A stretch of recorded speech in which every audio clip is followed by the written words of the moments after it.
Qatar ରାଜଧାନୀ ଦୋହାରେ ସୋମବାର ବିସ୍ଫୋରଣ ଶବ୍ଦ ଶୁଣାଯାଇଛି। କାତାରରେ ଥିବା ଆମେରିକା ପରିଚାଳିତ ଆଲ୍ ଉଦେଇଦ୍ ବାୟୁସେନା ଘାଟିକୁ ଲକ୍ଷ୍ୟ କରି ଇରାନ ମିସାଇଲ୍ ଆକ୍ରମଣ ଆରମ୍ଭ କରିଥିବା ଜଣାପଡ଼ିଛି। ଆମେରିକା ରାଷ୍ଟ୍ରପତି ଡୋନାଲ୍ଡ ଟ୍ରମ୍ପ ବର୍ତ୍ତମାନ ସିଚୁଏସନ୍ ରୁମ୍ରେ ଉପସ୍ଥିତ ଥାଇ ଇରାନର ଏହି ପ୍ରତିଶୋଧମୂଳକ ଆକ୍ରମଣ ଉପରେ ନଜର ରଖିଛନ୍ତି। କିଛି ଘଣ୍ଟା ପୂର୍ବେ କାତାରରେ ଥିବା ଆମେରିକୀୟ ଦୂତାବାସ ଆମେରିକୀୟ ନାଗରିକମାନଙ୍କୁ ପରବର୍ତ୍ତୀ ନିର୍ଦ୍ଦେଶ ନ ମିଳିବା ପର୍ଯ୍ୟନ୍ତ ନିରାପଦ ସ୍ଥାନରେ ଆଶ୍ରୟ ନେବାକୁ ନିର୍ଦ୍ଦେଶ ଦେଇଥିଲେ।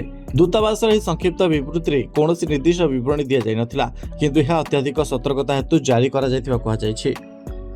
ତେବେ ଏହି ଘଟଣା ପୂର୍ବରୁ କାତାର ଅସ୍ଥାୟୀ ଭାବେ ନିଜର ବାୟୁସେନା ବନ୍ଦ କରିଦେଇଥିଲା, ଯାହାଫଳରେ ବିଶ୍ୱର ଅନ୍ୟତମ ବ୍ୟସ୍ତ ବିମାନ ବନ୍ଦର ଦୋହାକୁ ଯାଉଥିବା ବିମାନଗୁଡ଼ିକୁ ଅନ୍ୟତ୍ର ଡାଇଭର୍ଟ କରାଯାଇଛି।